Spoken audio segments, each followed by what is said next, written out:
Hey heroes, welcome to another amazing episode of History of the Marvel Universe. This channel is sponsored in part by Patreon supporters. If you would like to contribute and vote in monthly polls that help decide what topics get covered on the channel, then you can sign up for an amount of your choosing over at patreon.com/MaryMarvelite. The link is in the description below, along with other places you can find me. The individual we now know as Sandman was born into an impoverished family in Queens, New York as William Baker. When he was 3 years old, his father, Floyd Baker, abandoned the family, leaving young William to be raised by his mother, Molly. Furthermore, Molly Baker was a heavy drinker, and her son often longed for more attention than he got. As a child, he was sensitive and artistic, often building sculptures out of sand. His accomplishments were recognized by a teacher named Ms. Flint, leading him to develop an innocent crush. However, he was met with a sudden reality check when he learned that Flint was engaged to a wealthy stockbroker. While his childish hopes for a romance were obviously futile, the experience only furthered William's dejection over his own poverty. That same day, he was attacked by a group of bullies led by a boy named Vic Rollins, who beat him up and destroyed his sculptures. Not wanting anyone else at school to see him, William snuck home where his mother cleaned his wounds. Molly Baker blamed herself for this, thinking that if it wasn't for her drinking, then William's father would still be around to teach him to be a man and defend himself. Seeing his mother cry, the boy declared that he would be a man and protect them both. During his recovery, he spent time at the beach, watching how the sand flowed and changed shape as the water crashed against it. Inspired, he spent the next month training himself to flow and move like sand and water before challenging the bullies who attacked him. Evading their blows, he defeated the 3 boys, and while this earned him a trip to the principal's office, he quickly found that he enjoyed the feeling of holding power over someone else. Soon, William became a bully himself, forcing the smarter kids to do his homework for him so he could get better grades. He garnered fear and respect from the other students, and the ones who once mocked and attacked him now followed and obeyed him. By the time he reached high school, he'd made quite a name for himself, and that name was Flint. He took this as an alias not just because it sounded more imposing than William or Billy, but also because it reminded him of the one person to show him kindness, and of the weak little boy that he never wanted to be again. He still had a lot of anger billowing inside, but soon found an outlet for his aggression with high school football. His football career was promising, and Flint even garnered the attention of a cheerleader named Marcy Conway, and the two started dating.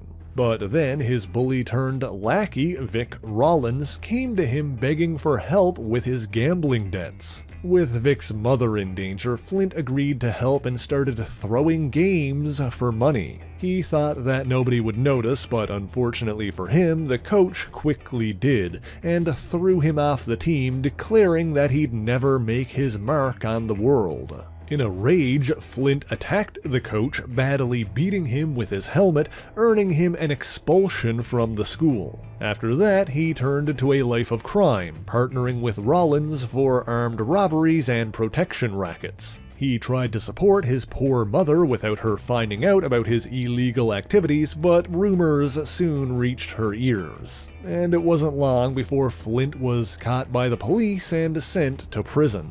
While serving out his sentence, he recognized the face of a man he hadn't seen in years, his father, Floyd Baker. Flint soon demonstrated his strength when he defended the older man in a fight, causing Floyd to remark that if his own son was that tough, he might never have left home. And so, not wanting to admit who he really was, the man who was once William Baker introduced himself as Flint Marko. Over the following years, this became the only name he used, as Flint was in and out of prison, at some point marrying his girlfriend Marcy. Then, after one stint in prison, he returned to Marcy's place to find her and Vic Rollins together. In a vicious rage, he savagely battered his friend, much to Marcy's fear and horror. After that, Flint only got angrier as his next crime spree ended with a life sentence at the maximum security wing of Rikers Island. One of the few things that made his previous prison time bearable was being able to spend time with his estranged father, but by this point Floyd had been released. And so an emboldened and rage-filled Flint Marko made a desperate bid for freedom, escaping through an unguarded drainage tunnel. He evaded the state police and the FBI as he fled southwards, ultimately getting as far as Georgia. Bloodied, exhausted, and desperate for a place to lie low, he snuck onto a nuclear testing site, thinking it was no longer in use. That very morning, however, the military was testing an experimental nuclear device on that same beach, and Flint Marko was bombarded with bizarre radiation.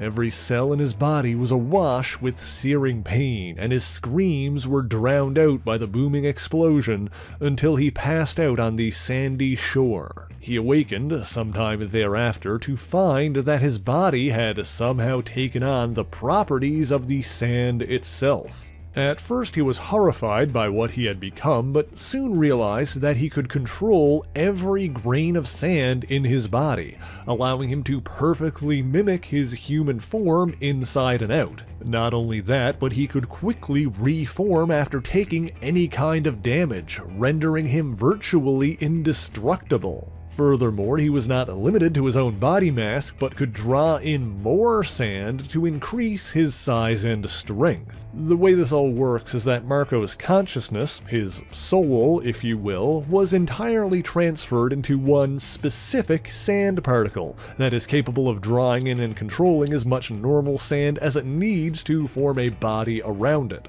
Realizing what he could do, he made his way back to New York and planned on reuniting with Marcy. However, he entered her apartment only to find her in bed with his old friend Vic. He attacked them both with his new powers, stopping just short of killing them before departing once again. After that, he engaged in a series of robberies while calling himself the Sandman. The police were unable to catch him, leading to an encounter with the superhuman vigilante Spider-Man. Although in their first battle, the young hero was forced to flee to protect his secret identity when his mask was damaged. While continuing to evade the police, the Sandman decided to hide in a nearby school, Midtown High. Upon being seen by the students and faculty, he decided on a whim to demand that the principal, Andrew Davis, award him a high school diploma. To his credit, Davis stood his ground, refusing to bow to demands and intending on distracting the villain long enough for the children to escape. Of course, neither men were aware that one of the students was secretly the Amazing Spider-Man, leading to a rematch. As a fun side note, one of the Midtown High students to witness this fight was later identified as a teenage Jessica Jones. In any event, it was a tough bout for the wall crawler as the Sandman could recover from any damage taken almost instantly. And that was when he did take anything resembling damage, since he could also compress parts of his body to make them hard as solid rock. In the end, Spider-Man tricked his foe into converting his entire body into light sand particles, allowing him to use the school's new industrial-strength vacuum cleaner to trap him.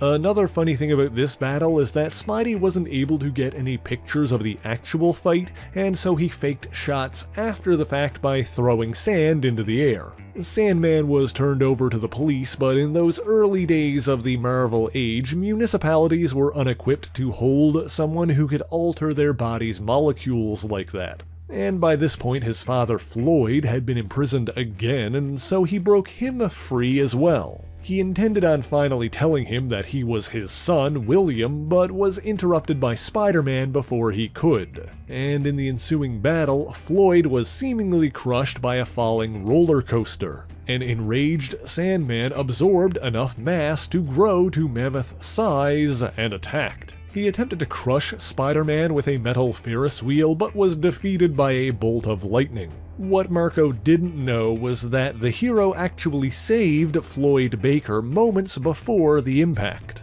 Sandman escaped again, but this time he was pursued by the youngest member of the Fantastic Four, the Human Torch. During that fight, the Torch triggered a building's sprinkler system, soaking the Sandman enough to prevent him from changing shape. Spider-Man attempted to join the fray as well, but by the time he arrived, the Sandman was already being arrested. This time he didn't wait to get back to prison before escaping and simply slipped through the cracks in the door of the paddy wagon once he was dry enough to do so. He went on a city-wide crime spree, using his powers to avoid direct encounters with both the police and the Avengers. He was found by Spider-Man, who tried to stop him with a giant turbine.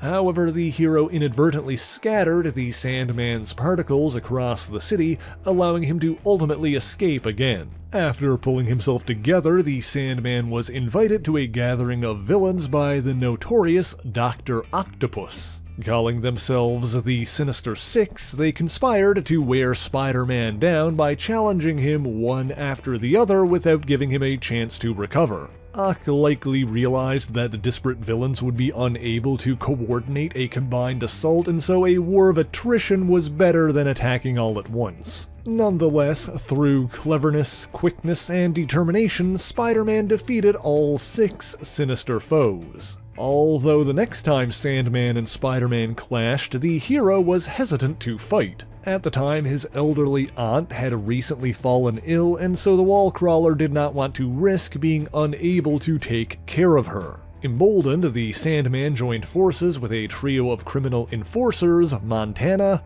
Ox, and Fancy Dan. Together with the enforcers, the Sandman successfully captured his other foe, the Human Torch, and set his sights on Spider-Man yet again. After a pep talk from his aunt restored his confidence, Spider-Man successfully rescued the Torch, and the two teenage heroes defeated the enforcers together. Now, they did get in each other's way while trying to capture the Sandman himself, but it seems the fight weakened him enough that the police were able to arrest him. After escaping prison again, he took a job for a terrorist group called the Sang-Du-Mort Brotherhood and attacked the United Nations. Spider-Man intervened again, dousing Sandman with an experimental adhesive that caused him to mutate into a sticky new form. But in the end, the wall-crawler was able to undo the damage he'd done, restoring Flint Marko to his sandy self. After that ordeal, the Sandman was contacted by another supervillain who'd clashed with the Human Torch, the Wingless Wizard.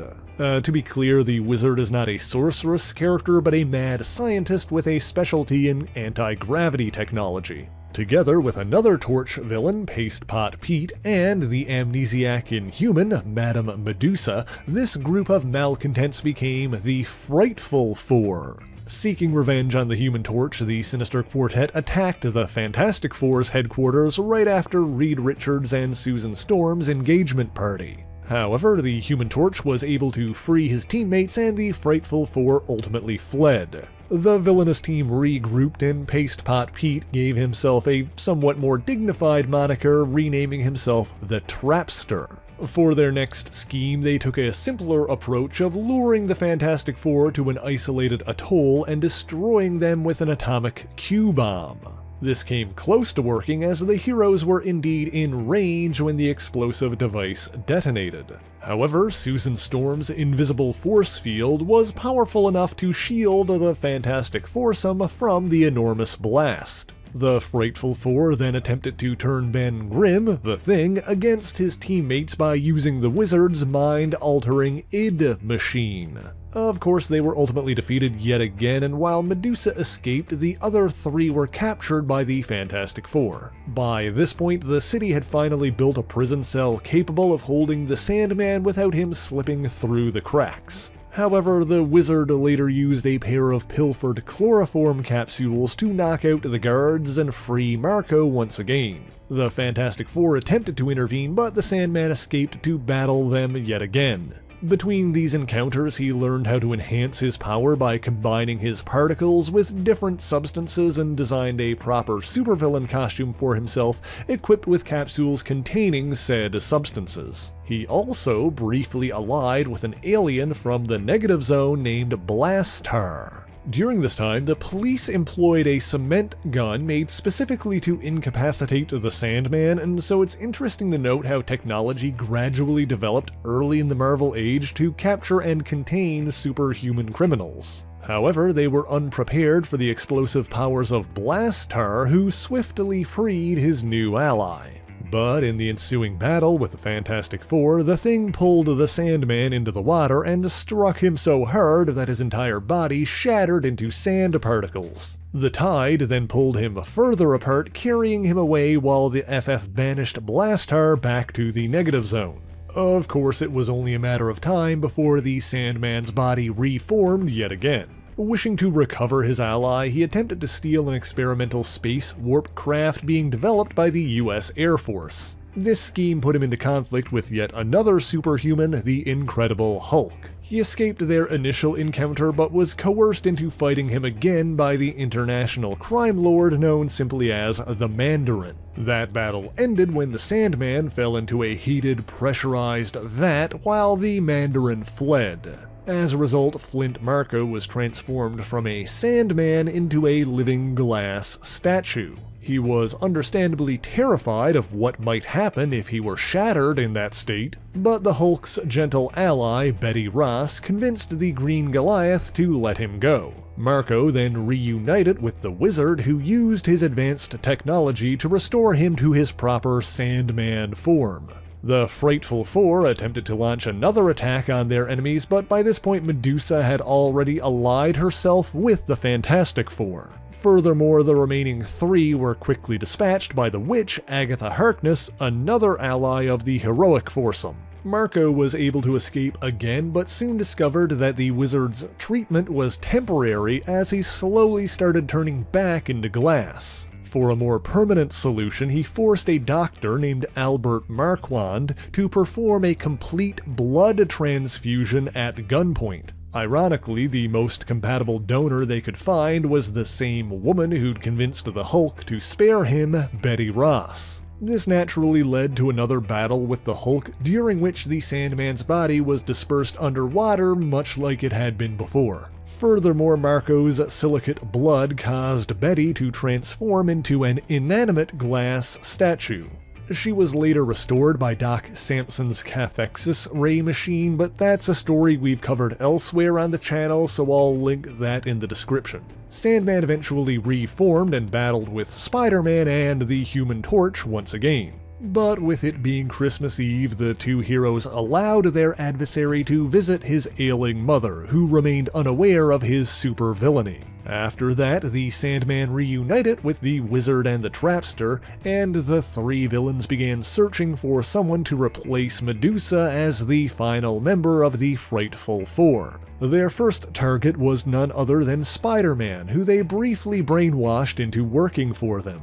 However, an attempt to access the negative zone nearly unleashed the interdimensional conqueror known as Annihilus. Spider-Man ultimately broke free of their control and saved the day alongside the Human Torch once again. The Frightful Four subsequently had more success with the negative zone portal, recruiting Sandman's old ally Blastaar. That did not last long, however, as the alien warrior quickly grew annoyed with the human villains. Their next recruit was Thundra, a super strong warrior woman from a possible future timeline. However, she was more interested in a fair fight and prevented the Sandman from outright murdering the Thing. They continued to clash with the Fantastic Four, but reduced to a trio once again, the villains suffered yet another defeat. Breaking away from the others, the Sandman started working for a gangster known as the Crime Master. He clashed with his old enemies, Spider-Man and the Human Torch, as well as former allies, the Enforcers, who worked for the Crime Master's rival, the Big Man.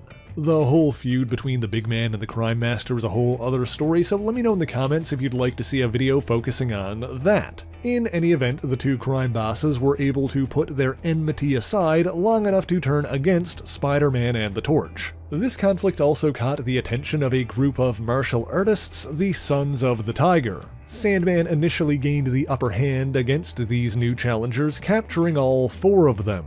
Although continued infighting between the Big Man and the Crime Master led to the latter fatally shooting the former. Furthermore, the intervention of Spider-Man ensured that the Sons of the Tigers were soon freed. With 5 heroes standing against him, the Sandman was defeated once again. As an unrelated side note, one of the Sons of the Tiger, Abraham Brown, is actually the older brother of one Hobie Brown, the original Prowler. In any event, Sandman was sealed in a container that could hold him, and the authorities planned on bringing him to a federal prison. However, Sandman's story is far from finished, and so if you want to know what happens next, be sure to let me know in the comments below. In the meantime, thank you all so much for watching this video. If you did enjoy it, be sure to leave a like, subscribe to the channel, and share it on your favorite social media. As always, the issues referenced in this video are listed in the description below if you would like to read them for yourself, as well as links to other places you can find me, including my Patreon page where, for only $1 a month, you can get your name in these special thanks here,